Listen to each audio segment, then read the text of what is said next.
Sir, doon naman sir. Kabagay mamaya pag di mo pa mamunta. Oo. Pwede ko lang sir. Kaming machine, yung para sa mga sibuyas at bawang. At saka yung hindi mo na naabutan dito. Andun na kasi sa Mindoro. Yung dehydrator. Saan yung province mo? Negros ako. Taga Negros, Ilonggo. Pero to saan mismo? Saan mo to? Saan ito mo? Korea. Korea. Meron din po kami warehouse sa Gimba. Gimba Nueva Ecija. Oops. Ang test, konti lang muna yung i-testing natin, sir.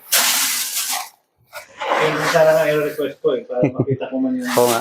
Bakit nga pala, sir, naisipan nyo magsimula ng rice milling?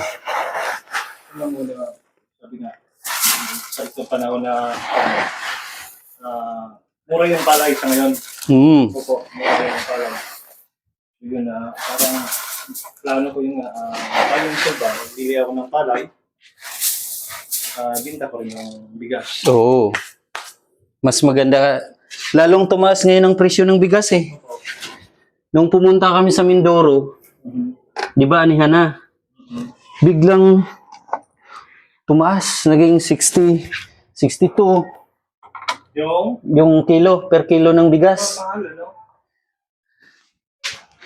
Ito po yung ano niya, sir, kailangan po natin sa kuryente. Ito kasi yung ano natin, wire.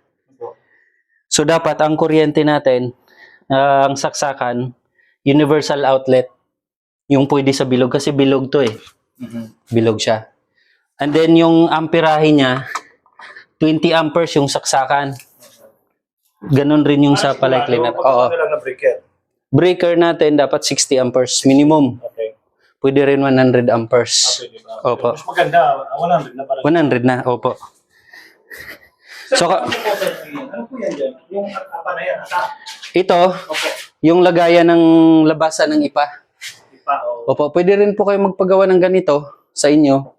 Kasi ito, nakadesign lang dito. Hindi po siya kasama sa set. Yung, may, ba yung kay Sir Lapi? Hmm. Yung pulverized na po siya.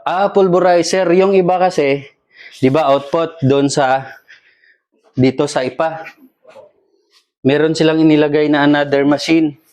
Parang pulverizer na paglabas ng, ano dito, merong machine dito pulverizer and then, pino na yung naging darak na siya. Saan po yung darak niyan? Dito po. Ito po yung labasan ng darak. Okay. Kumusta man po yan? Pili pa. Pino naman po. Pino po yung darak niya. Maganda o. D1? Opo. Yung iba gusto nila magaspang. Aba, yun. Ito to. Yung pino siya. Pino, okay.